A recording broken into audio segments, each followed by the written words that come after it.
¿Sí? Bueno, pues buenas tardes a todos. ¿Tú no? Sí, me voy ahora mismo. Buenas tardes. Tenemos con nosotros hoy a José Antonio y Susana y José Antonio. Matrimonio de Ocasa, laicado misionero. Yo de esto no voy a contar más porque como han venido a contarlo, pues lo cuento yo, para eso no les invito, ¿verdad?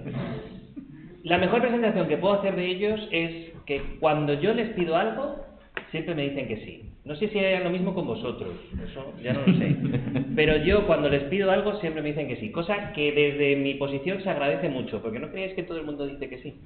Entonces, pues ya es un abuso por mi parte, pero es un buen abuso porque han vivido en la misión muchos años con una vocación profunda, meditada, discernida, han fundado una familia, entonces tocan muchos palos de la vocación, que os puede venir muy bien a algunos, y luego son de Ocasa, que es, pues como vais a ver ahora, es una asociación de laicos con ese carisma, esa llamada del Señor a entregar la vida en la misión a gentes, ¿no? Entonces, yo creo que viene al pelo. Así que nada, tienen la palabra y luego ya pasaremos turno de preguntas, si es que hay, porque normalmente, como los ponentes lo dejan todo tan claro, nadie tiene preguntas nunca. Es así. Pues luego hacemos un examen al final y ya está, no pasa nada. Eso sí. Pues muchas gracias, Manuel, por invitarnos. Es verdad que solemos decir que sí, no solo a Manuel, a cualquiera que nos lo pide, porque nos parece que, como decía San Pablo, hay que sembrar a tiempo, a destiempo, donde sea, porque nunca sabes si lo que echas, ¿no?, de semilla, cómo va a fructificar, pues entonces todo lo que se pueda, ahí estamos, ¿no? Somos matrimonio desde hace ya 29 años y tenemos dos hijas de 22 y 23 años. Estuvimos en República Dominicana del 2000 al 2008, allí nacieron nuestras hijas y bueno, os vamos a contar un poquito nuestro testimonio, pero queremos también un poco darle un contexto, ¿no? Porque algunas vocaciones, ¿no?, o algunas conversiones son al estilo de Pablo, vale, pero normalmente no suelen ser así la mayoría, ¿no? Suele ser una cosa de a poco, como se suele decir, ¿no? Pues una brisa, ¿no? Dios es una brisa que te va hablando, que te va soplando, que te encuentras en otra gente, en otros lugares.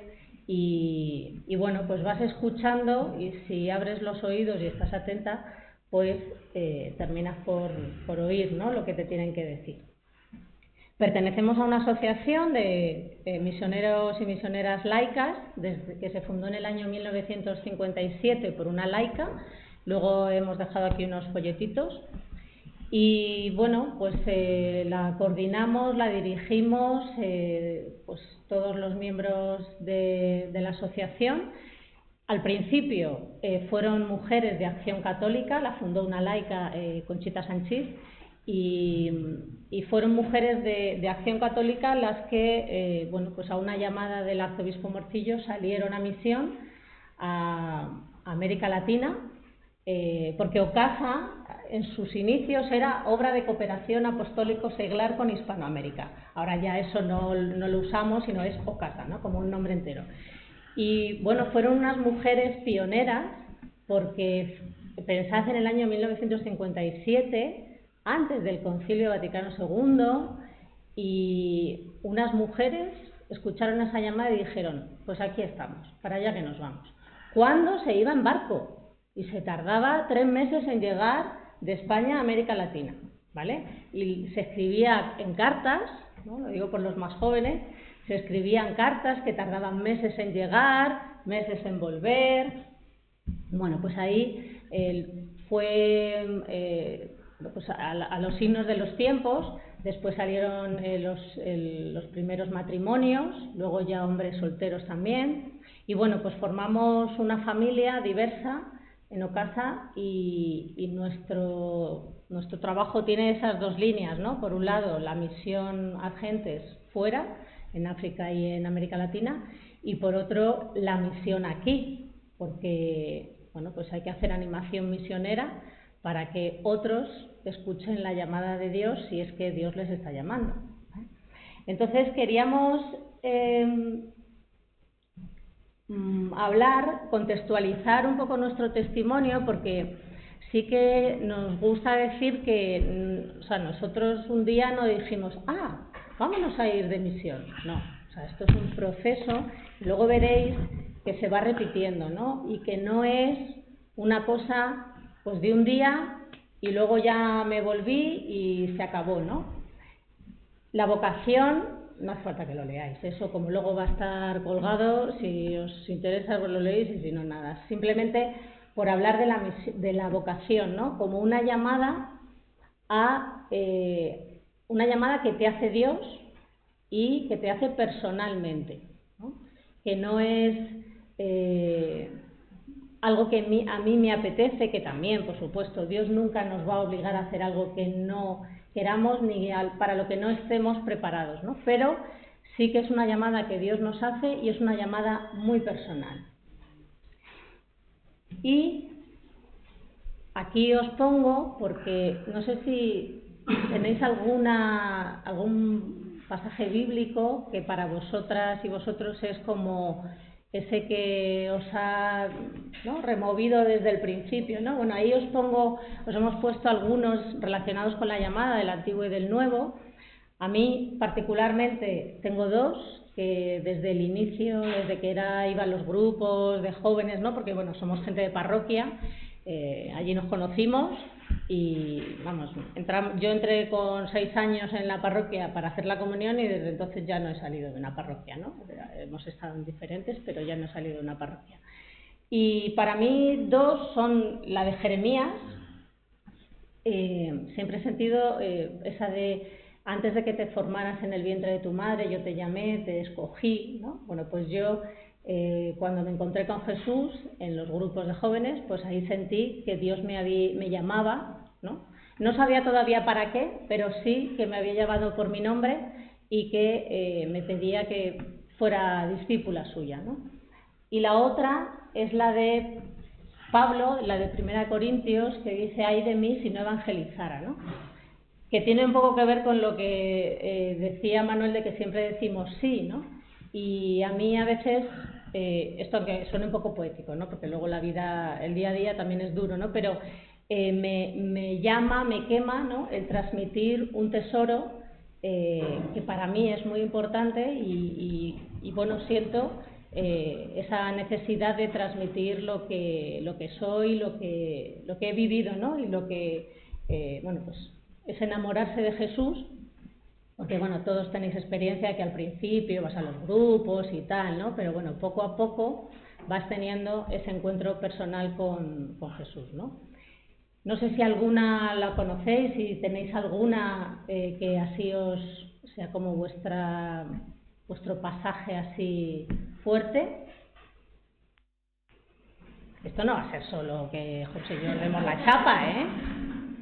¿No tenéis así ninguna que, aparte de las que pongo ahí, alguna? Mateo 28, 16, 20.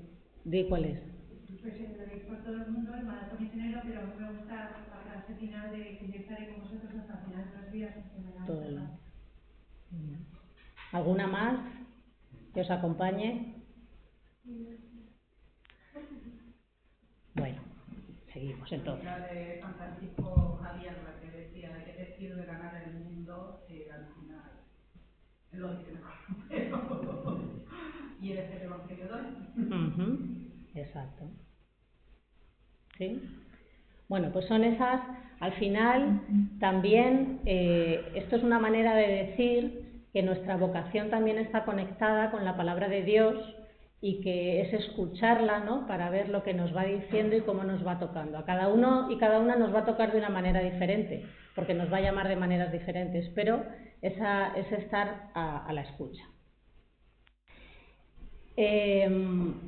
Hemos querido como en contextualizar esto porque, por un lado, o sea, para llegar a la vocación agentes, primero hay que pasar por otras vocaciones, ¿no? Entonces ahí lo poníamos, lo que engloba todo, el el círculo azul es la vocación en general, ¿no? La vocación a la vida, no solamente a algo concreto, no a ser médico o no a ser misionero o lo que sea. Es una llamada a tener una vocación para la vida, ¿vale? Y luego ya veremos cómo se concreta, ¿no? Pero la primera es ese sentir que te llaman y que tú respondes, dices, sí, Señor, aquí estoy, ¿no? Como María de Nazaret. Luego, la del siguiente círculo, como hoy hablamos de la vocación laical, pero podría ser la vocación sacerdotal, la vocación religiosa, ¿no? O sea, vamos pasando como por fases y después viene esa vocación laical. Algunas de las que estáis aquí o algunos, pues ahora mismo no sabéis si tenéis vocación al laicado, al matrimonio, a la vida religiosa o a la vida sacerdotal. Todavía lo estáis definiendo. Pero la primera es esa vocación a decir que sí. Y por último, una vocación a gentes, ¿no? Que tampoco todo el mundo la tiene. O sea, unos nos hemos sentido llamados a eso, otros no. No hay nada ni mejor ni peor. Simplemente, por eso la más importante es la azul, ¿no? Que es simplemente decir que sí, ¿no? Y allí donde esté, pues hacer lo que Dios me pide, ¿vale? Entonces, la vocación laical, claro, dice, si esto como se dice un chistecito, dice, ¿quiénes son los laicos? Los que están al laico del cura. No. Los laicos tenemos nuestra propia vocación y también nuestra propia responsabilidad en la Iglesia, como bautizados, ¿no? Los sacerdotes, las religiosas, antes de ser religiosos o sacerdotes, son bautizados. Y en esa vocación o en esa misión que nace del bautismo, todos estamos igualados, ¿no? Y luego cada uno pues tiene sus funciones. Pero, bueno, pues hay una vocación propia del laicado que es la de estar en el mundo. No significa que las religiosas o los sacerdotes estén en otro planeta, pero sí en el mundo del trabajo, en la familia, bueno, pues eso, ¿no? En la vida, ¿no? Y eso también a veces, por ejemplo, en la misión, luego ya contará un poquito José nuestra experiencia en República Dominicana, pero nosotros cuando llegamos teníamos a nuestras hijas y luego cuando nació María hubo alguien de la parroquia que nos dijo, bueno, ahora ustedes son como nosotros, ¿no? Y dices, hombre, pues aquí el párroco con el que trabajamos, que llevaba 30 años en República Dominicana ahí trabajando, pero ese estar en el mundo, ¿no? Ese, bueno, pues cada uno aporta desde su ser y pues pone algo, ¿no? Especial o diferente a lo que ponen otros, pero todo se complementa. Y por lo tanto, bueno, pues una de las tareas es ese testimonio, ¿no? Como pareja, como matrimonio, como familia, estamos llamados a eso, ¿no? A transformar el mundo.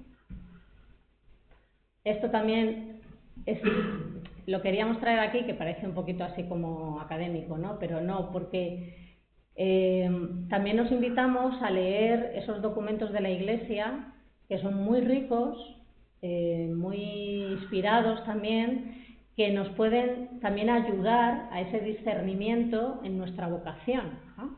En este caso os hemos traído algunos de los que hablan sobre la vocación del laicado y bueno, cómo están continuamente haciendo un llamamiento a que el laicado también tiene una responsabilidad en la Iglesia, que tiene que asumirla, que no puede ponerse de lado y que por lo tanto, bueno, al fin y al cabo somos mayoría. Por lo tanto, si nosotros dejamos caer los brazos, pues la misión, el reino de Dios va a ser un poco más complicado que llegue a implantarse, ¿vale?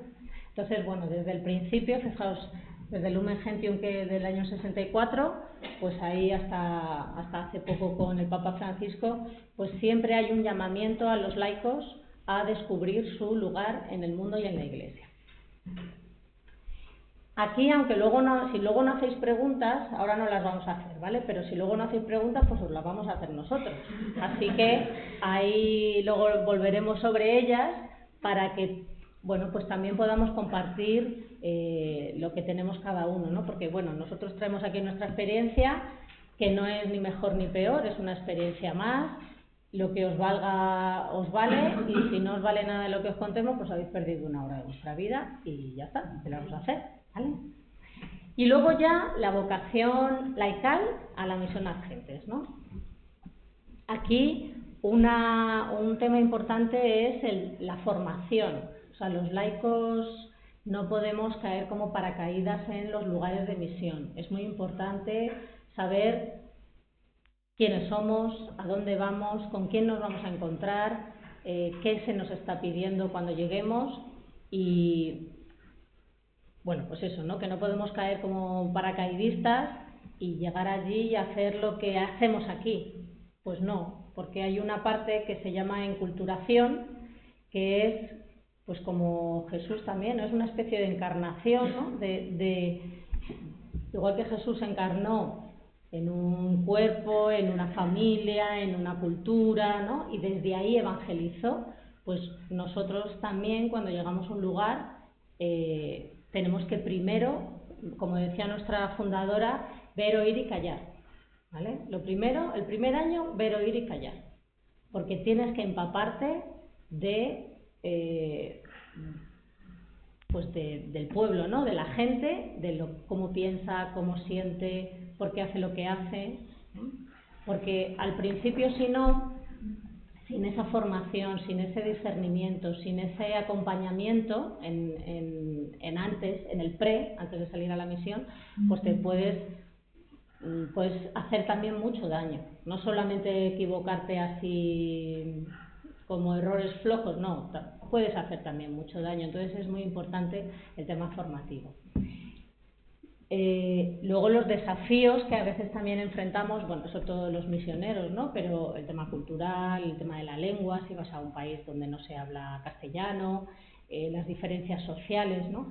A nosotros, por ejemplo, que nos pidieron como matrimonio, o sea, cuando pidieron a nuestra asociación, nosotros no vamos como casa no vamos a proyectos nuestros, no tenemos proyectos propios, sino que nos mandan, o sea, nos piden desde otra diócesis del mundo y nos dicen, nos gustaría un equipo de 2 personas, un hombre y una mujer, o 2 hombres, o con estas características, porque sea enfermero, que sea trabajador social, y en nuestro caso nos pidieron concretamente un matrimonio, ¿no? Porque íbamos a una zona donde, bueno, pues normalmente las familias eran unas familias desestructuradas y demás, y entonces como no solamente para hacer un trabajo social y parroquial, sino también como testimonio de vida, ¿no? Y bueno, pues otra manera de ser pareja, otra manera de ser padres. Luego, por supuesto, oportunidades y frutos de la misión. La misión no solamente vamos a dar, vamos a recibir, y posiblemente mucho más de lo que hemos dado, ¿no? La riqueza de compartir con otras comunidades, de sentirte iglesia, de sentir que estás en tu casa cuando llegas a otro lugar, ¿no? Pues es muy importante, ¿no? Y yo creo que recibimos mucho más de lo que damos.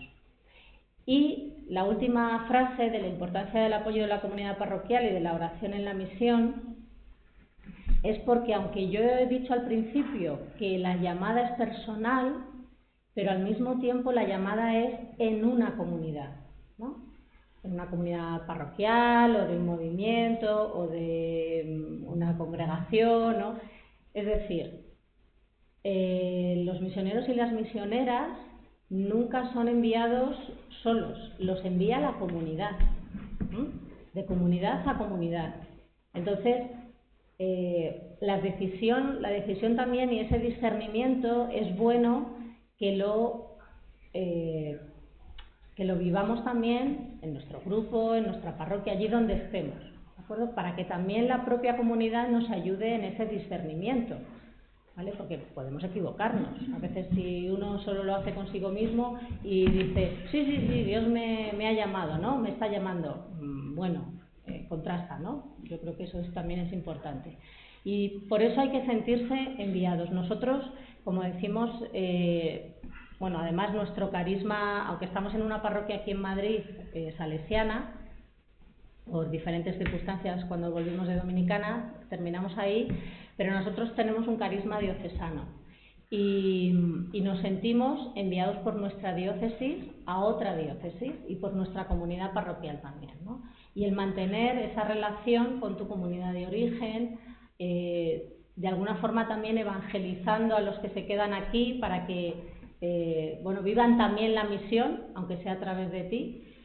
Por lo tanto, eso, la vocación nunca es Dios y yo, sino es Dios, yo, la comunidad en la que vivo, la iglesia local, la iglesia universal, ¿vale? Yo creo que eso es también muy importante. Y otra vez, los documentos eclesiales sobre la vocación laica a las gentes, ¿perdona? ¿Puedo hacer una pregunta? Sí.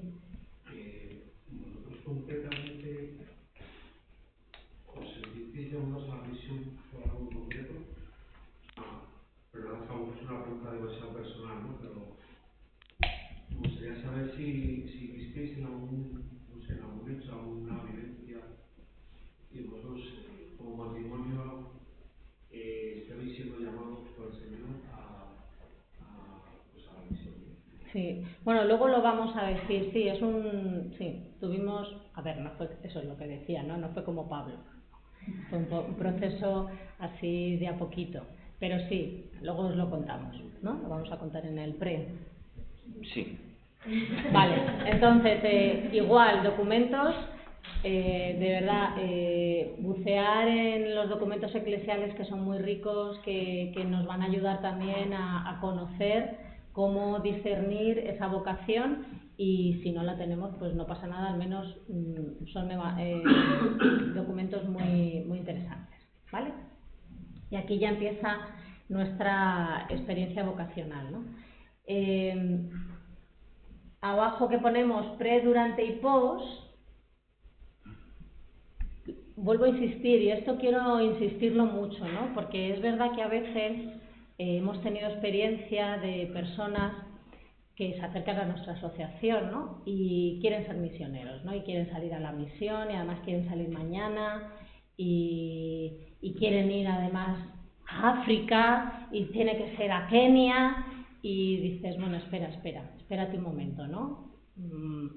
O sea, esto tiene que estar dentro de un proceso vital, lo que decíamos al principio, dentro de una llamada general a tu vida, ¿vale? O sea, esto no es un día, y además las cosas así que de repente sientes como bullir demasiado rápido, dales un tiempito, ¿vale? Porque hay que darles un poquito de reposo, ¿vale? Entonces, bueno, pues allí José y yo, como os decíamos, empezamos a salir, nos conocimos ahí en la parroquia de San Julián, en esta parroquia que está en la zona de Tetuán, animaban el grupo de jóvenes los misioneros de la Consolata. Y bueno, pues ellos, como eran misioneros, pues nos hablaban de la misión, no sé si conocéis la revista Antena Misionera, bueno, pues a través de ahí, y ellos fueron los que nos empezaron a inocular el virus de la misión, y ahí empezamos a darle vueltas y vueltas. Oye, esto como que nos remueve, ¿no? Ay, ¿y no será que esto es a lo mejor nuestra vocación? Y buscando, porque los misioneros de la Consolata tienen una rama laical, y esa rama laical pues van a apoyar proyectos de los misioneros, pero nosotros, como os decía, igual que teníamos vocación, tenemos un carisma diocesano, también tenemos una vocación laica, ¿vale? Entonces no nos terminaba de convencer lo de irnos con los misioneros de la Consolata, ¿no?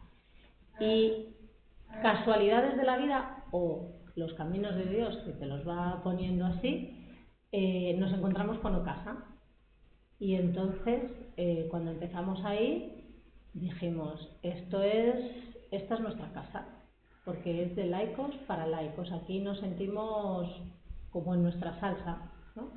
Y ahí fue como descubrimos poco a poco, porque 1989 y nos casamos en el 96 y nos fuimos en el 2000, o sea, es un proceso largo, estuvimos varios años en el grupo de jóvenes de Ocasa y bueno, discerniendo, ¿no? Y luego, bueno, también es que empezamos a salir muy jóvenes, estuvimos 7 años de novios, o sea que eso fue largo, hay que darle tiempo al tiempo, ¿no? Bueno, pues ya le paso la palabra a José, que si no, no te dejo.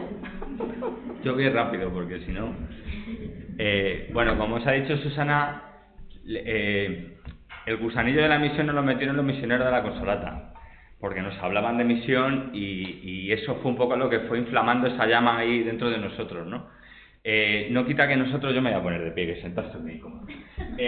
Nosotros ya participábamos en nuestro barrio, tanto en la parroquia como en cositas que se hacían desde la parroquia hacia afuera del barrio, en una asociación que se llamaba Colectivo Tetuán Ventilla, que trabajaba con personas que eran toxicómanas, enfermas de VIH-Sida, Susana en Cáritas en la parroquia. Entonces teníamos ya compromiso social, pero desde la fe, desde lo que era un poco esa llamada que sentíamos por parte de Dios, ¿no? Lo que pasa es que nosotros pues queríamos dar un paso más allá y nos sentíamos vocacionados un poco pues a esa llamada a salir fuera, a sal de tu tierra, a otra tierra donde no te conocen y donde... ¿no? Entonces, bueno, pues por eso a través de Ocasa pues nos fuimos preparando, estuvimos... nuestro proceso de formación dura básicamente un año, que son primero un encuentro inicial para presentar la asociación, luego son 5 jornadas durante una cada mes para ir discerniendo esa vocación real a la misión Argentes, y si eso se concreta, pues ya ha pasado el verano, porque las jornadas terminan en junio, en septiembre iniciamos una formación continua en la Escuela de Formación Misionera aquí en Madrid, para la salida inmediata a misión ya al proyecto que sea. En nuestro caso se concretó en República Dominicana, en los Batelles. Los Batelles, para los que no conozcan, son una extensión despoblada en medio de un campo de caña, donde sobre todo inmigrantes haitianos pues se dedican al corte de la caña. Entonces, caña de azúcar, perdón, la caña de azúcar. Pasa a la siguiente y... no sé, a ver si esto va. Vale, sí, perfecto. No, dale para adelante. ¿Le damos al revés? Vale, perfecto. Bueno, aquí. Entonces, bueno, estos somos nosotros estando allí, cuando estábamos... Esto fue un año antes de volvernos prácticamente. Estas son nuestras hijas, María y Kalina, que ya no están así, ya tienen 23 años cada una, con lo cual imaginaos. Bueno, esto es lo que es República Dominicana. Nosotros estuvimos aquí en la región Barahona, concretamente, o sea, en la provincia de Barahona, región Barahona, que es esta, en la provincia de Bauruco estuvimos nosotros, aquí como en la frontera, por aquí, por este lado, a 90 kilómetros de la frontera de Haití, aproximadamente. Bueno, pues los Batelles son, cerca, pues tenemos costas maravillosas, pero también una realidad muy difícil. Los Batelles son, pues eso, campos de caña donde la gente trabaja y vive en condiciones un poco difíciles. Sobre todo son inmigrantes haitianos, hijos, nietos de inmigrantes haitianos, muchos que han venido voluntariamente a buscarse la vida pero no han podido volver, otros muchos que han venido traficados por la frontera, por traficantes de seres humanos, engañados muchas veces y demás, ¿no? Entonces, bueno, condiciones malas de todo tipo, de salud, de higiene, de vivienda, de derechos humanos, lo que nos podamos imaginar, ¿no? ¿Por qué nos llamaron? ¿Por qué llamaron a Ocasa? Porque, claro, nosotros la primera pregunta que hicimos al párroco cuando llegamos allí es decir, oye, aquí no hay trabajadores sociales, gente que se dedica a esto, que pueda estar aquí. ¿Por qué llamar a gente desde España, no? Y bueno, nos llamaron por varias razones. Primero porque, yo lo voy a decir así, no es todo el mundo, pero la mayoría de los dominicanos y dominicanas tienen un racismo atroz hacia los haitianos. Vuelvo y repito, no es así con todo el mundo, no es así con todas las personas. Hay haitianos y dominicanos que conviven en paz y tienen muy buenas relaciones y creen en la concordia, pero pues hay grupos de presión en todas estas sociedades que buscan esa confrontación, ¿no? En esto pierde Haití porque es el lado más pobre de la isla, el lado que tiene más dificultades, porque Haití y Dominicana comparten una isla, la isla española, y el lado que peor lo pasa es Haití. Y en esto, pues Haití cruza mucho la frontera para ir a Dominicana y es donde sufren pues toda esa discriminación. Pero a Ocasa se la llamó por esa discriminación, también porque era una zona donde había muchas familias desestructuradas y por eso pidieron, como ha dicho Susana, un matrimonio, porque querían que fueran también en la vida cotidiana, ejemplo de otro tipo de familia, de otro tipo de relación de pareja, ¿no? está Reyita, una compañera que trabajaba con nosotros en la asociación que ahora os contaré, y esas son sus hijas, y cada una de sus hijas es de un padre diferente. Porque, bueno, allí se da esa circunstancia de que los varones tienen poca responsabilidad paternal. Entonces, bueno, pues se juntan, tienen un hijo con una mujer, les entra el agobio, se van de la casa y la mujer, que hay veces que por dificultades económicas buscarse la vida sola es muy difícil, pues se junta con otro hombre, vuelve a pasar la misma película y así seguimos. Entonces, bueno, esa era una de las razones. Otra razón era ser testimonio de iglesia católica, porque allí había sectas evangélicas, el vudú también era una religión que estaba allí muy presente, aunque sorprendentemente la religión católica tenía mucha mejor relación con la iglesia del vudú que con los evangélicos, pero bueno, era un poco ser testimonio de otra manera de ser iglesia, de otra manera de vivir la fe, diferente a lo que mayoritariamente había allí, y bueno, pues ser una presencia más, ¿no?, dentro del mundo de, como hemos dicho antes, el racismo, la xenofobia, esas dificultades. Y otra razón más, y ya que era la tarea concreta, era de poner en marcha la parroquia. Es decir, cuando nosotros llegamos, los batalles eran un área pastoral. Cada batey dependía de una parroquia diferente, o cada 2 o 3 batallas dependían de una parroquia. Pero debido a ese racismo que hay, que por desgracia a veces también en nuestra propia iglesia se introduce, aunque de manera menos sangrante, pero está ahí, pues muchos sacerdotes pues no atendían suficientemente a menudo esos pueblos haitianos que tenían en su parroquia. Entonces, en un momento dado, un año después de llegar nosotros, el obispo decidió que iba a segregar de todas esas parroquias esos pueblitos haitianos, o de descendencia haitiana, los bateyes, e iba a conformar una única parroquia con ellos, que fue la parroquia de la zona cañera. Y eso es lo que hicimos, poner en marcha esa parroquia desde cero, con el párroco, o sea, arrancar todo lo que es una parroquia. Grupos de pastoral juvenil, pastoral social, catequesis, liturgia, arrancarlo de cero. Y luego también dinamizar y animar y hacer fortalecimiento institucional de una asociación que se creó al amparo de la parroquia después del huracán George en el año 96, que la zona quedó devastada, arrasada por el huracán, y había que rehacer un montón de infraestructuras. Entonces se creó como una plataforma dentro de la zona, con las fuerzas vivas que había allí, entonces ya la Iglesia Católica, asociaciones de agricultores, otras iglesias, sindicatos, etcétera, pues para desarrollar la zona. Entonces, la plataforma Vida lo que era fue un vínculo para desarrollar un desarrollo en la zona, ¿vale? De hecho, se llamaba Vínculo de Impulso para un Desarrollo Alternativo, eso es lo que significaba Vida. Bueno, pues se puso en marcha un proyecto de escuelas profesionales, escuela de costura y escuela de belleza, que fue lo que más se demandó. Se hizo una encuesta entre más de 1.500 jóvenes de la zona y las 2 profesiones que más se demandaron fueron estas 2. Bueno, pues ahí pusimos en marcha eso. Fue un proyecto muy bonito, la verdad que nos ayudó a conocer a mucha gente de las comunidades, nos abrió la puerta a muchos jóvenes y fue un momento muy, muy bonito. Proyectos de desarrollo de viviendas, como pasa en casi todos los lados, porque aquello quedó devastado y los fondos llegaban y se fueron montando pues esos proyectos. Una biblioteca que se organizó con dinero de Manos Unidas. La campaña de Manos Unidas sirve, de verdad que sirve, aunque hay gente que piensa que no, sirve. El dinero nos lo dio Manos Unidas para crear esta biblioteca, que fue pues un sitio importante, porque allí el acceso a libros es muy difícil para la gente. Esto fue todo el proceso, implicamos a las jóvenes de la comunidad, que se hacían de bibliotecarias, se rotaban para abrir, para prestar los libros. Fue un momento muy bonito. Este fue el día de la bendición de la biblioteca por parte de Pedro Tricuá, el sacerdote que estuvo con nosotros los primeros 5 años. Luego tuvo que salir del país porque estaba amenazado de muerte por defender los derechos humanos de los haitianos. Intentaron por 2 veces sacarlo de la carretera del coche y estuvo a punto de perder la vida y bueno, decidió él y la congregación que tenía que marcharse. A raíz de la biblioteca pues pudimos hacer muchas actividades de tipo cultural, de manualidades. Ya era un espacio que teníamos como más adaptado para poder empezar a crear cosas, ¿verdad? Entonces fue un momento interesante en ese sentido. Y luego también en la plataforma pues hizo todo un trabajo de animación y formación de líderes comunitarios, tanto de líderes de sanidad, pues gente que aprendía a pinchar, a pensar en un medicamento básico, tener un pequeño botiquín domicilio en su comunidad, dispensar medicamentos, tal. Entonces, bueno, era una manera de ayudar, ¿no?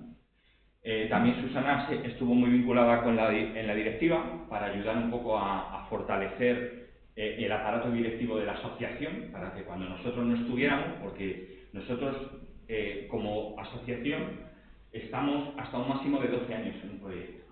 Si en 12 años el proyecto no camina por sí solo, pues o hemos hecho un mal trabajo, o no era el momento de la comunidad, o el proyecto necesita otro recorrido diferente. Pero nosotros ya no pintamos mucho ahí, si después de 12 años no hemos conseguido que eso quede en manos locales, ¿no? Entonces, bueno, parte de ese fortalecimiento institucional era esto, ¿no? El estar, bueno, ayudando a la permanente, o sea, a la junta directiva a que eso funcionara, ¿no? Se montó una empacadora de banano orgánico también para los productores de la zona, poder exportar el banano sobre todo al norte de Europa, que se demanda mucho. Bueno, proyectos que ayudaban pues al desarrollo de la zona, y todo esto siempre en coordinación con la directiva y todas los agricultores y la gente que estaba en la zona, con asambleas. Todo se decidía en función de las necesidades que había, no de lo que se nos ocurría a nosotros, porque no tendría ningún sentido si fuera así. Bueno, pues plataforma básicamente eso. Y luego en la parroquia, pues como os digo, este es Monseñor Rafael Felipe, que era el obispo que entró un año, o sea, estaba ya allí cuando nosotros llegamos. Había sido nombrado hacía un año, pero el que redactó el proyecto junto con Pedro Ricuá y había solicitado nuestra presencia fue Mamerto, el obispo anterior, que era el que vio muy claro que quería una familia para la zona de los Batelles para ser testimonio de vida también a la vez que el trabajo que se hiciera. Entonces, Rafael pues refrendó ese proyecto y nos acogió magníficamente en la diócesis, ¿no? Como os digo, esto fue poner una parroquia prácticamente de cero, ponerla en marcha. Entonces, fue dinamizar comunidades, grupos de vida, a los jóvenes, sobre todo, ahora os contaré un poquito después, pero bueno, fue arrancar con todo, pastoral social, pastoral de todo tipo. Nuestras celebraciones muchas veces eran, pues como veis, en la calle, en comunidades donde no tenían capilla. Se fueron construyendo poco a poco algunas capillas en comunidades, y a veces se hacían en capillas pequeñas. Esta es una capilla de tablas de madera que había en una de las comunidades. Esto es un día de la fiesta patronal, por eso está tan llena la iglesia. Y bueno, pues eso, parroquias de caña, etc. Yo creo que esta fue una de las tareas más bonitas para mí. La de la plataforma estuvo muy bien, ¿no? Pero a mí esto de poder estar en la parroquia compartiendo la fe con gente que a priori dice es tan diferente a ti, pero que en el fondo nos une la fe en Dios, que es algo que nos unifica, nos hace ser una familia, ¿no? Entonces, la verdad es que nosotros en las celebraciones dominicales y del fin de semana, pues nosotros, el momento fuerte para nosotros de la semana era del viernes al domingo. Nosotros, de hecho, el día un poco así de descanso era el lunes, porque de viernes a domingo íbamos de misa en misa, de comunidad en comunidad, animando junto con el párroco cada una de las comunidades, grupos de Biblia, grupos de liturgia, etcétera, ¿no? Entonces, fue un momento muy bonito de vivir la fe, porque la verdad que era vivirlo con gente que, pese a todas las dificultades, pese a toda su vida con tanta dificultad como habéis visto, creían en un Dios salvador, en un Dios que les cuidaba, pues eso, en un Dios todo amor, ¿no? Entonces, eso que te transmiten, a mí es algo que lo llevo aquí en el corazón para siempre, ¿no? Porque a mí me ha fortalecido la fe en ese sentido, ¿no? Entonces, bueno, pues con los jóvenes se hizo un trabajo también muy importante al principio. Lo que pasa es que había muy poquitos jóvenes, porque en las comunidades lo que más había era gente adulta, porque históricamente eran los que habían estado manteniendo la fe. Los catequistas adultos, porque como los párrocos iban poco, pues los catequistas adultos también lo hacían a su manera. Entonces, los jóvenes no se sentían tan atraídos a esto. Pero luego, poquito a poco, y a raíz de que Pedro se marchó, entró un nuevo párroco, bienvenido. Un párroco joven, que tenía 30 y pocos años, muy volcado con los jóvenes, y entonces eso fue lo que ayudó a que los jóvenes se involucraran mucho más en la pastoral. Esto es parte de un taller de salud que hicimos en la parroquia, en algunas comunidades, y esto también. Bueno, más reuniones de las comunidades, esto fue el programa de radio que se participaba también en una emisora local, se hacía un programa sobre lectura de la Biblia y demás, y participábamos también algunas veces. Este es Bienvenido, el párroco que os digo que vino después, e involucró mucho a los jóvenes. Entonces, bueno, pues como veis todo lo que es un poco la pastoral juvenil y demás. No me quiero enrollar mucho más porque si no, no acabamos. Y bueno, nuestra María nació en el año 2002, llevábamos 2 años allí y bueno, María se ha criado en la parroquia desde pequeña, porque claro, no teníamos con quién dejarla, pues se venía a todas las reuniones. Esta muchacha se ha comido reuniones, bueno, para aburrir, o sea, hasta en grupos desde bien chiquitita, o sea que, bueno. Y luego Kalina, que la adoptamos después en el 2005, creo que vino a vivir a casa, pues igual, desde el 2005 al 2008, pues igual, reuniones y reuniones. Y bueno, y luego, aparte de la parroquia Plataforma Vida, pues en Plataforma Vida, eso es, pues en la vida misma, bueno, pues con los picadores, con esas circunstancias difíciles, en los momentos de muerte, que hay muchos, por desgracia, debido a la situación de salud y demás, en los momentos muy alegres, con, bueno, seminaristas que venían a la parroquia también a compartir, gente que tal, los jóvenes que estaban en casa todo el día, allí me venían a buscar para jugar al baloncesto, se venían a cenar más de una noche, a ver el ordenador que teníamos en casa, bueno, pues ya sabéis, los niños que venían a que les leyéramos cuentos, en fin, bueno, pues la vida misma, que al tener niños, pues los niños vienen porque son los amiguitos de tus niñas y no tienen cuentos en casa, pues claro, a ver, pues. Y bueno, como ha dicho Susana, luego a la vuelta, pues hemos seguido siendo misioneros, pero aquí pues haciendo animación misionera. Estamos en una parroquia, como se ha dicho Susana, salesiana, ahí compartimos fe y vida con un grupo de matrimonios también, que somos una comunidad de matrimonios, donde compartimos, pues lo dicho, fe y vida. Seguimos con nuestro compromiso social. Yo en Caritas, bueno, Susana es trabajadora de Caritas, yo hago voluntariado también en Caritas y pues ahí estamos. Y bueno, como proyecto de familia, pues esto que veis, tenemos un proyecto de familia de seguir siendo misioneros ahora en la animación misionera. Pues esa es nuestro proyecto de familia y nuestro mantener esa vocación misionera que está y nos acompaña, yo creo que hasta que nos muramos, si Dios quiere y lo permite. Y no os aburro más. Esto es todo.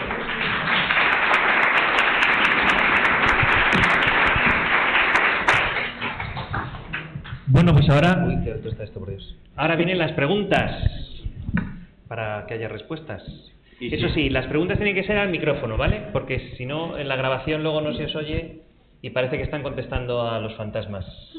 Y si no, os hacemos nosotros las preguntas, ya sabéis. Eso. ¿Preguntas? Ahí está.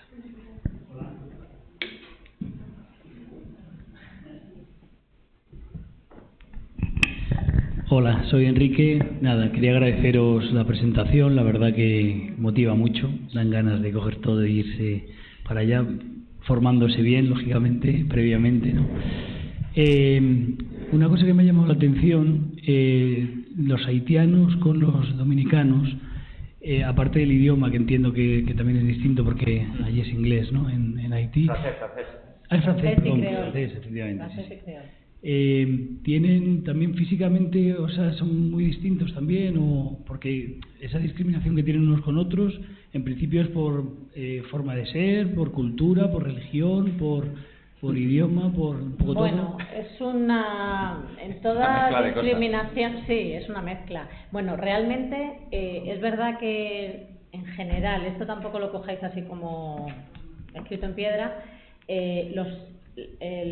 Haití fue colonia francesa, ¿vale?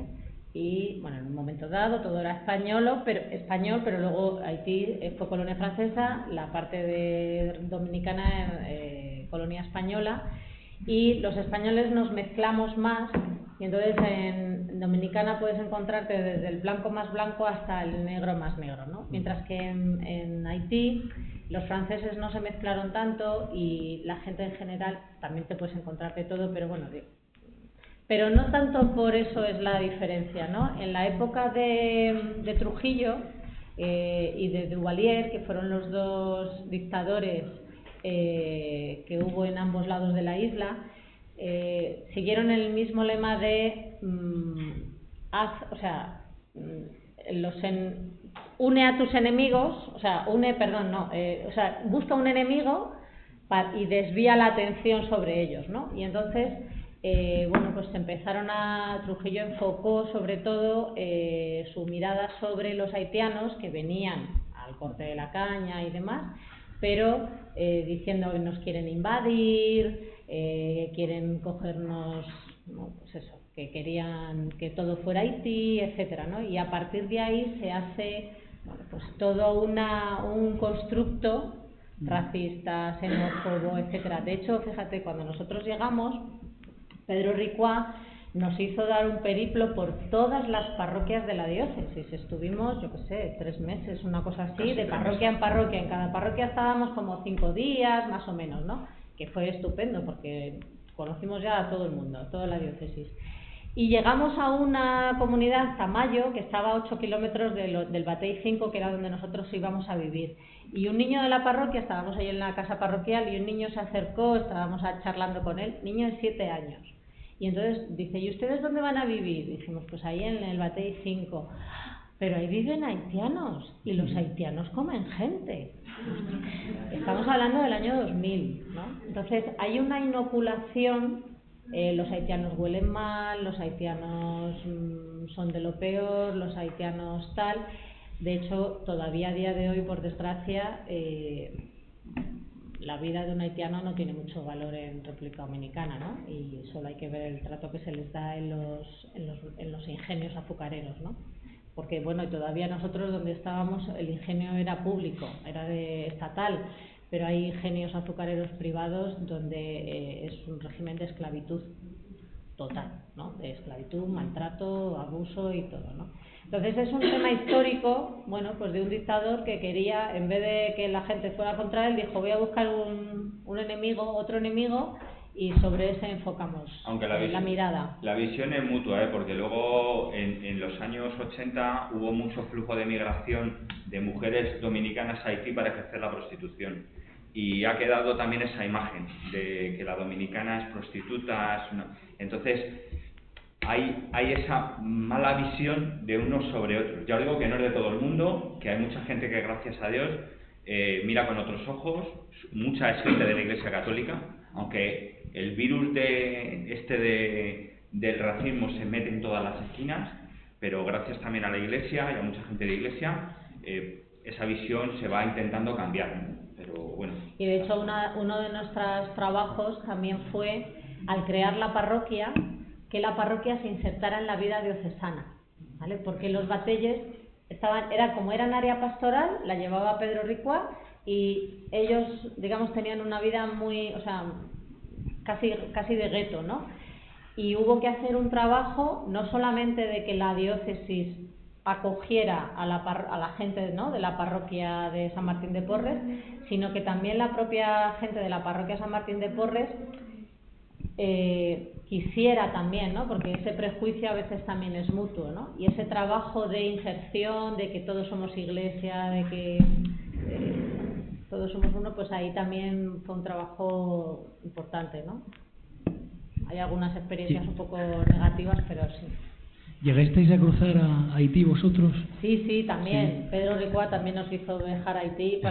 De hecho, allí estuvimos... 3 o 4 veces hemos ido. Sí, no, pero estuvimos como un mes largo, sí, con una religiosa aprendiendo creol. Porque creol es el idioma de Haití.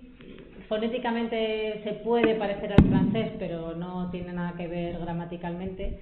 Y aunque francés, un haitiano habla francés si ha llegado hasta el bachillerato más o menos, si no es el creol el que lo habla, ¿no? Entonces, bueno, pues teníamos que aprenderlo porque había comunidades donde era con haitianos solo y algunos no hablaban castellano. Muchas gracias. Hay otra pregunta. Después. Me ha gustado mucho la intervención y lo que habéis dicho, porque ya veo que para ser misionero no hace falta ser cura ni monja, sino puede ser laico normal, y habéis hecho un montón de cosas. Mi peluquero, el que me corta el pelo, es dominicano y me habla de todos esos prejuicios y él piensa como los dominicanos. Tengo dos preguntas. Entiendo que el 90% de la gente que atendíais eran del otro país, eran haitianos. ¿Me equivoco? Bueno, en los batelles hay como 3 grupos de población. Están los haitianos que han llegado directamente, o sea, que han llegado hace poco, hace 1 año, hace 2, hace 3. Luego los dominicanos de ascendencia haitiana, o sea, en el año, el tema este del corte de la caña, ya estoy hablando de Trujillo, los años 60, ya venían dominicanos, o sea, haitianos al corte de la caña, y como a veces les traían engañados, traficados, a veces no podían volver, que se habían engañado y no tenían cómo volver, y entonces hicieron familia en Dominicana. Y luego estaban los dominicanos de ascendencia dominicana, eran como los 3 grupos. Vale. Mayoritariamente eran dominicanos de ascendencia haitiana. Sí, como un 50% más o menos. Y luego ya los eran otros 25 los otros más o menos. Y después otra curiosidad, aprovechando que sois españoles y tenéis otra visión distinta, eso de las relaciones con el vudú, mi pregunta es, ¿no es una relación eso con una religión casi demoníaca? Pregunto. Pues mira, eso es un tema que hasta yo mismo lo pensaba, pero después de conocerlo resulta que es una religión que cree en un Dios, en un solo Dios, que puede ser nosotros le llamamos Jehová, pero ellos creen en un Dios monoteísta, a diferencia de otras religiones que son politeístas. Ellos creen en un Dios y luego tienen como unas mediaciones que para nosotros podrían ser nuestros santos, ¿vale? Que les ayudan a acercarse a ese Dios. La diferencia con nosotros es que para nosotros Dios es alguien más cercano, es nuestro Padre y es alguien al que podemos hablar. Para ellos el Dios es más lejano y hablan a través de las mediaciones con Él, ¿no?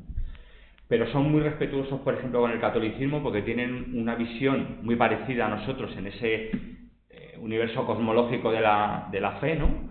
Y por tanto son muy respetuosos. Y luego, sí es verdad que igual que nosotros consagramos el pan y el vino, y es una manera para nosotros de tener a Cristo presente, y se hace presente de verdad ahí en ese cuerpo y sangre, bueno, pues ellos tienen otra manera a través de las mediaciones de pedirle a Dios que sane una enfermedad, que cure tal, o que haga mal a otro. Eso es la única diferencia con nosotros, que a veces ellos buscan que a cierta persona le pase algo malo, ¿no? Eso es lo que habría que depurar, por decirlo de alguna manera, ¿no? Sí, no, pero eso de los alfileres y tal, eso no es del vudú, ¿eh? Eso es del candomblé. Eso es candomblé, macumba, otras religiones brasileñas, que hay mucha mitología mezclada en las películas. El vudú lo que hace son pequeñas oraciones con altares, pone determinadas cosas que a la deidad, o sea, a la mediación con la que hablas le gusta, pues un refresco de cola, unas palomitas, bueno, esas son las mediaciones con las que tú intentas hablar con él y ya, ¿vale? Entonces, tiene esa parte negativa, digamos, pero dentro de eso, fíjate que yo me he sentido más respetado y más entendido y he tenido mejores diálogos respecto a diálogos de fe con el sacerdote vudú que vivía enfrente de mi casa, que era el padre de una catequista de la Iglesia Católica. La vida es así. Y su hermano era de una iglesia evangélica, pero esto es así, allí en Dominicana y en gran parte de América Latina. He tenido conversaciones más profundas con él que con más de un pastor de una iglesia evangélica. Los pastores evangélicos, sobre todo de estas iglesias que son totalmente pentecostales y de esas ramas, la formación de esos pastores es casi nula. Entonces, ellos tienen 2 ideas claras, te las repiten hasta que se aburren, y no dialogues, porque te va a seguir repitiendo lo mismo, va a dar igual. Entonces, es muy difícil el diálogo interreligioso con ese tipo de iglesias, muy difícil. No, el sacerdote con el que nosotros llegamos, Pedro Ricua, era biblista y él además tenía, a raíz también, bueno, él por sí mismo, ¿no?, que le gusta dialogar con todo el mundo, pero además él, precisamente buscando esa unión de toda la zona cañera, ¿no?, a raíz también del huracán George, de montar la plataforma Vida, él hablaba con todo el mundo y él era muy amigo del sacerdote vudú, ¿no? De Pichón, era su nombre. Su mote. Su mote. Y bueno, pues se sentaba mucho con él y teníamos muy buena relación. Y como dice José, eran nuestros vecinos de enfrente, su hija mayor catequista, el otro de la iglesia evangélica, y había un respeto muy grande, porque ellos también respetaban mucho el trabajo de la iglesia, ¿no? Vale, muchas gracias. Aquí tenía una...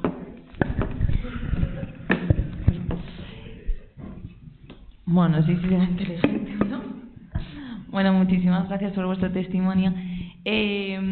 A mí me surgió la duda de que, bueno, creo que como en cualquier vocación siempre hay momentos de desolación o de dudas, ¿no? Entonces, estando tan lejos de casa y de vuestra familia, quería preguntaros cómo, bueno, en el caso de si hubo esto, cómo lo llevasteis y también cómo pudisteis encontrar a Dios también a través del sufrimiento. Pues sí, efectivamente hay momentos duros, ¿no? De hecho, nosotros cuando volvimos de ese periplo que nos mandó Pedro y volvimos todavía a nuestra casa, la casa que él había preparado para nosotros, todavía no estaba terminada. Él tenía una actividad frenética, entonces un poco nos dejó así un poquito medio abandonados, ¿no? Buscar la vida. Y claro, nosotros perdidos, bueno, ya un poco desesperados, ¿no? Pero dijimos, bueno, paz, vamos a relajarnos, vamos a orarlo también, ¿no? ¿Por qué estamos aquí? No hemos venido así porque sí. Hay que también contrastarlo, o sea, hablábamos también mucho con nuestra asociación, ¿vale? Y yo creo que ese tema del contraste también es importante. Y luego, también ese un poquito no saber qué hacer y el irte pasando por las casas de la gente, que todo el mundo te invitaba allí un café, pues empiezas como a sentar las cosas y a empezar ya a entender que sí, que ese es tu sitio y que tiene un sentido que estés ahí y ya está. O sea, esto no es de un día para otro. Algunas veces, bueno, José Antonio te puedo decir que en algún momento quiso hacer las maletas y volverse, ¿no? Yo lo he dicho siempre, yo estuve en Dominicana 8 años gracias a mi mujer. Es que le até Sí. a No, de verdad, yo llego un momento que estuve a punto ni de hacer maletas, yo estuve a punto de coger la guagua para irme al aeropuerto directamente, yo estaba desbordado. Y fue gracias a Susana, que supo buscar en su fe y transmitirme esa confianza en Dios, porque yo de verdad, yo llegó un momento que me sentí perdido, me sentí perdido. No, por esta situación, yo sentía como que, a ver, fue algo equivocado, ¿no? Pero en ese momento sentía como que al sacerdote parecía que le daba igual que hubiéramos llegado o no estábamos todavía con una tarea concreta que hacer. En principio íbamos a hacer un proyecto que estaba muy definido en el papel y luego a medida que ibas hablando con gente, lo que estaba escrito en el papel se diluía todo y digo, me cachis en la mar, digo, ¿pero esto qué es? Entonces claro, yo estaba ya desesperado, digo, pues yo cojo una guagua hoy, me voy a la capital y pillo el primer billete que haya para España y yo te espero allí y ya está. Pero bueno, es verdad que Susana hizo, en ese sentido, pues se fió de Dios, que es lo que tenía que haber hecho yo, pero hijo mío, así es la vida. Y oye, supo ser la voz de Dios hacia mí, ¿no? Dios me habló a través de mi mujer. Y ahí es que yo supe que, bueno, pues ya, tranquilízate. Y luego es verdad que se fue colocando todo. Y es cierto que luego, cuando nosotros nos vinimos de vacaciones 3 años después a España, que vinimos 3 meses, porque suele ser más o menos cada 3 años, venimos 3 meses de vacaciones, ¿no? Pues cuando volvimos, el párroco estaba ahí un poco antes de volver, el párroco estaba nervioso porque pensaba que nos íbamos a volver ya después de la experiencia al inicio y varios encontronazos con él porque él tenía un carácter muy fuerte y tal. Y cuando nos reunimos con él se le notaba, estaba tenso, estaba de los nervios. Dice, a ver qué me van a decir estos dos que se van. Y le dijimos, pues mira, vamos de vacaciones, pero queremos renovar al menos por 2 años más y tal. Y ya respiró, se desahogó. Pensé que ustedes me abandonaban. Digo, no. Queremos volver por 2 años más, que luego se convirtieron en 5 porque empezamos el proceso de adopción de nuestra hija Kalina y aquello se retrasaba y se retrasaba y se retrasaba y bueno, pues nosotros allí seguíamos y allí estuvimos 5 años del tirón, porque También no pudimos... cuando yo al principio he dicho el tema de la formación, no es solamente una formación académica, ¿no? También es una formación en este discernimiento, en este sentido de vocación, ¿no? Cuando uno tiene una vocación, en toda vocación pasas por momentos difíciles, pero si sabes, o sea, a veces hay oscuridad, pero al final sabes a dónde vas y a veces vas un poco a ciegas, pero sigues caminando, ¿no? Y esa parte de formación es importante, ¿no? Porque en nuestra asociación la experiencia de otros compañeros nos decían, vais a pasar por momentos duros y aquí es donde tenéis que fortaleceros para cuando lleguen los momentos duros, y los momentos duros serán por esto, por aquello, y qué tenemos que hacer para, bueno, pues eso, ¿no? No caernos, no derrumbarnos. Te puedes caer, pero no derrumbarte del todo, ¿no? Yo ese tema me le perdí. Entonces, bueno, pues esa formación previa, ¿no? Que yo creo que también aquí cuando se hace, pues esa... Por eso es lo que os decía, ¿no? Que hay gente que siente que se tiene que ir mañana. Tranquilos, vamos, esto hay que darle tiempo, ¿no? Y no, si es tu vocación no la vas a perder, ¿vale? Porque esperes un año. Y ese año es muy importante. Es muy importante que te des ese tiempo de pensar, de orarlo, de contrastarlo con otros. Y aquí es donde, digamos, te entrenas para cuando lleguen los momentos duros, que llegan de muchas maneras, ¿no? Pues, por ejemplo, el último año, en el preaño que antes de volver, pasó una tormenta tropical, llegó el agua hasta 1 metro de la casa, tuvimos que salir toda la comunidad ahí a refugiarnos a un refugio. Bueno, pues son momentos. Luego, por ejemplo, el ir a tantos entierros, ¿no? O sea, para nosotros eso fue también, es que, o sea, eran muchos entierros, ¿no? Por la situación de la gente. Y bueno, pues para todo eso, y luego que estás allí en una comunidad, o sea, al final vives, te has trasladado de lugar, todas sus cosas diferentes, pero es tú también tu casa, es tu comunidad, es tu iglesia. El sentirte iglesia allí también, eso ayuda, ¿no? El contrastarlo, pues eso, con la vecina del frente, con el sacerdote, con las religiosas, porque nosotros también hicimos mucha comunidad pues con otras comunidades religiosas que estaban en la zona. Había hijas de la caridad, había salesianos, había sacerdotes del IEM, Instituto Español de Misiones Extranjeras. O sea, y ahí también hicimos mucha, ¿no? En juntarnos con ellos, con ellas, pues también te da esa fuerza.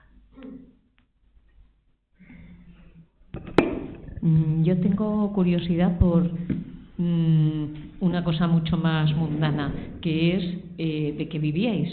O sea, ¿cómo funciona en eso casa? ¿Recibe una petición, según he interpretado de lo que habéis explicado, de cualquier, no tiene por qué ser diocesana, o sí, o puede ser una orden religiosa, sí, o lo que sea, y después, ¿de qué vivís allí? Sí. ¿Y cómo se articula después el volver?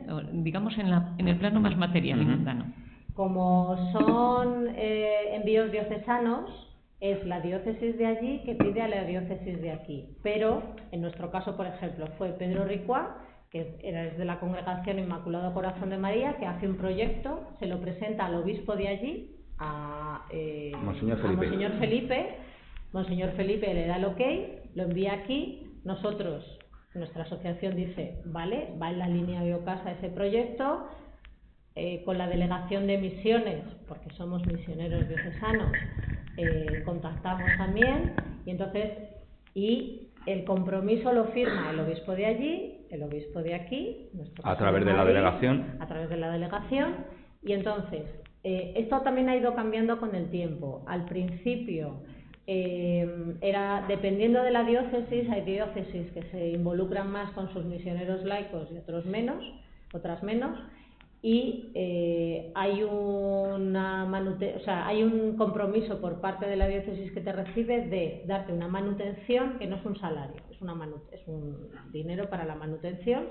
El viaje de vuelta, para cuando vuelves de descanso o definitivo, un alojamiento, y un alojamiento digno. ¿Vale? En nuestro caso, pues el sacerdote hizo una casa de concreto y... En otros casos se alquila una casa, a lo mejor en una comunidad, una casa parecida a las que hay en la zona. Depende un poco de la diócesis, de la zona, de la capacidad económica. Y normalmente desde aquí la delegación, la diócesis de envío, te hace el viaje de ida y la seguridad social, porque la seguridad social española, sí. Bueno, nosotros el primer compromiso de 3 años no existía eso y entonces esos 3 años no cotizamos a la seguridad social y luego ya sí, ¿vale? Entonces luego a la vuelta lo que tienes es bueno, nosotros tuvimos lo de migrante retornado y luego ahora yo creo que si vuelves es, bueno, no sé si tú lo puedes decir mejor, Manuel. Yo estoy un poco perdido con eso. Algo se recibe como inmigrante retornado, algo así, ¿vale? Rico no te haces, eso sí. No sabía. Y luego, lo preguntaba por si era un compromiso de la comunidad misma. Bueno, porque, a veces... vamos, yo conozco algunos proyectos que es un compromiso de la propia comunidad, que lo acogen, vamos, con ilusión, te quiero decir, no supone una carga, sino, bueno, que lo había interpretado, como decíais, bueno, nos ha explicado como José, que después desde Ocasa lo que promovéis es que la comunidad propiamente mantenga esos proyectos por sí mismos, o sea, crear líderes y por supuesto no hacerles dependientes, sino todo lo contrario, ¿no? Exacto. En eso consiste. Pues pensé que era como un compromiso de la comunidad. Bueno, lo había interpretado. Es que depende del proyecto, vuelvo y repito, depende mucho. O sea, ha habido de todas las casuísticas. Ha habido proyectos que ha financiado íntegramente Ocasa, porque la diócesis de destino era muy pobre. Entonces, lo ha financiado Ocasa, no Ocasa a través a veces de dinero que viene de las obras misionales pontificias, que viene de nuestras propias donaciones, etcétera, pues ha sostenido el proyecto. Otras veces Ocasa ha sostenido una parte y otra parte la diócesis de acogida.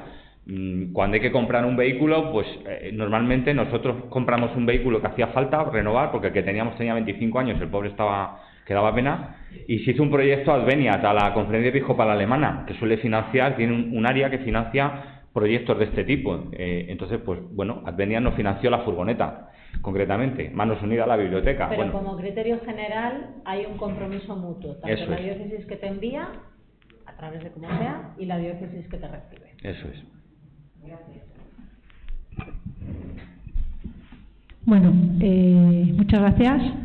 La verdad es que siempre es un gusto volveros a escuchar.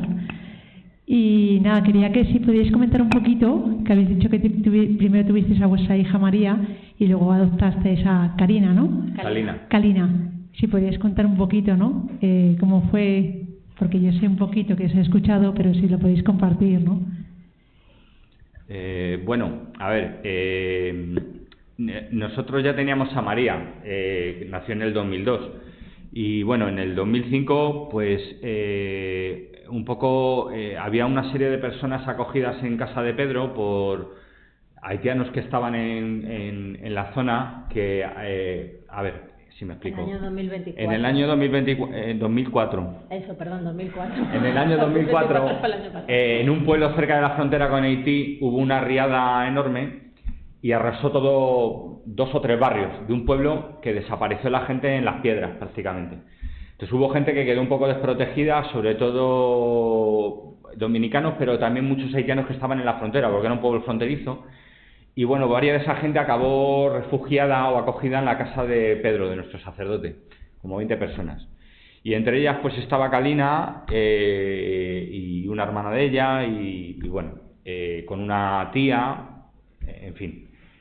Bueno, circunstancias de la vida, aquello empezó un poco la gente empezó a salir a diferentes proyectos porque Pedro se marchaba del país también en el 2005, la gente tuvo que salir, una abuela que tenía nuestra hija pidió a un hermano de ella que también estaba, pero no quería saber de la nieta, la tía tampoco quería saber mucho de las nietas, bueno, la mayor se pudo ir con otra persona, pero Kalina quedaba un poco ahí descolgada. Entonces nosotros, bueno, pues la cogimos provisionalmente en nuestra casa a ver un poco cómo se solucionaba el tema, pero bueno, aquello avanzaba el tiempo y no había manera de que Kalina acabara en ningún lado, porque no había opción, ni por su familia ni por nada. María, desde que llegó a casa, nuestra otra hija, cuando Kalina nos llamaba José y Susana, María le decía: no nos llame José y Susana, llámale papá y mamá. Bueno, las cosas de los niños. Entonces nos llamaba papá y mamá, 6 meses, 8 meses, total que, bueno, ya cuando llevábamos 6 meses, lo primero que nos planteamos es solicitar la guarda legal, por si pasaba cualquier circunstancia médica o del tipo que fuera, ostentar la guarda legal de la niña para tomar una decisión del tipo que fuera. Y luego ya, pasado un tiempo, viendo que pues aquello no se podía solucionar de otra manera, pues optamos por empezar los trámites para la adopción. Según la legislación dominicana, normalmente en 6 meses, 8 meses se resuelve una adopción. Eso si no te piden soborno. Como nos pidieron soborno, pues nos alargamos a 3 años. Y además, por desgracia, pidiendo favores. Porque al final tuvo que mediar el obispo, tuvo que mediar... Bueno, en fin, un rollo.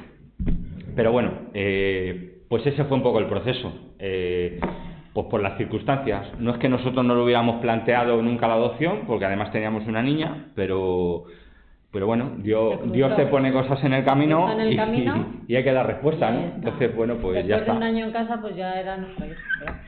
Entonces, pues Dios lo quiso así y bueno, pues así se dio.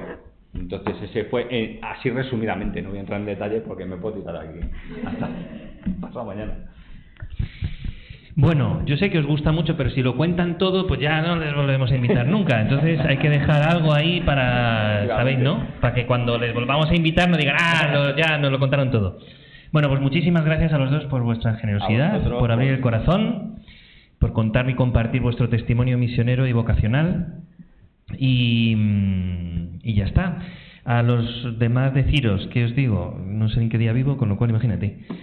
Bueno, el 2 de marzo es la jornada de Hispanoamérica, ¿vale? Es una jornada en la que solo se celebra en España, ¿vale? Solo se celebra en la Iglesia española, y es por la especial vinculación que tenemos España con Hispanoamérica, porque además ha sido el destino misionero más numeroso en nuestra historia. Y lo sigue siendo, ¿no? El país con más misioneros españoles es Perú, por ejemplo, ¿no? Entonces, bueno, pues esa especial vinculación la seguimos cuidando con esta jornada para recordar la evangelización, para recordar también que seguimos teniendo misioneros que necesitan de nuestra ayuda para poder llevar la misión adelante, ¿no? A veces es simplemente el sustento, pues como preguntabas antes, el sustento diario y cotidiano para poder comer y dedicarte a la evangelización. Así que esta es la jornada que celebramos en España con el lema Historia compartida, creo que es. No, Historia de Esperanza, Historia de Esperanza. Es este año el lema. Este año todos los lemas tienen que ver con el jubileo. Entonces está la esperanza por aquí, la esperanza por allá. Pues este año es Hispanoamérica es Historia de Esperanza. Y luego el 21 de... No, perdón, me he saltado algo. Del 14 al 16 de marzo es la Javierada. Esto es una actividad para jóvenes. Entonces, bueno, si alguien quiere ir, o sea, si vemos que sale grupo de la delegación, pues lo montaremos y yo lo apunto y vamos desde aquí. Pero si no, los versos sueltos, la Deleju ya, la delegación de jóvenes ya lo tiene organizado y en su página web ya uno se puede apuntar. ¿Qué es la Javierada para los despistados? La Javierada es una peregrinación al castillo de Javier, que es la casa donde nació el patrono de las misiones, San Francisco Javier. Antes lo mencionaba Laura, ahí presente. La célebre frase que le repetía San Ignacio a San Francisco Javier del Evangelio de hoy, de San Marcos: ¿de qué te sirve ganar la vida, ganar el mundo entero si pierdes el alma, ¿no? Bueno, pues es el Evangelio de hoy. Bueno, pues es peregrinar al patrón de las misiones. Entonces se va caminando hasta el castillo de Javier. Y luego ya, el 21 viernes tenemos otra vez formación a la misión y vuelve a venir el profesor Juan Carlos Carvajal, el padre Juan Carlos, como vino el anterior viernes, a dar la segunda parte de la charla que nos dio. La llamamos Evangelizar la Infancia 1, pues muy sencillo, Evangelizar la Infancia 2. Como veis, el pensamiento no hace falta tampoco, pones un 1, un 2 y ya está. Y Y luego el 26 tenemos una jornada académica en San Dámaso, una charla formativa en San Dámaso. Y el 28 viernes de marzo, ya sé que falta mucho, pero es que luego como hay que repetir mucho las cosas porque hay que, ¿no? Esto es como sembrar, pues eso. El 28 de marzo tenemos vocación a la misión. Vendrán otros laicos a darnos su testimonio misionero, de carisma también vocacional. Ya sabéis que presentamos los diferentes carismas de la Iglesia que están llamados a la misión a gentes. Lo tengo casi cerrado, pero como no está cerrado no os lo digo, porque así luego no echan, no, que va a venir no sé quién. Bueno, pues si no lo sabéis no me podéis decir nada. Pues nada más. Que muchas gracias a todos, que nos vemos cuando Dios quiera y gracias de nuevo, chicos.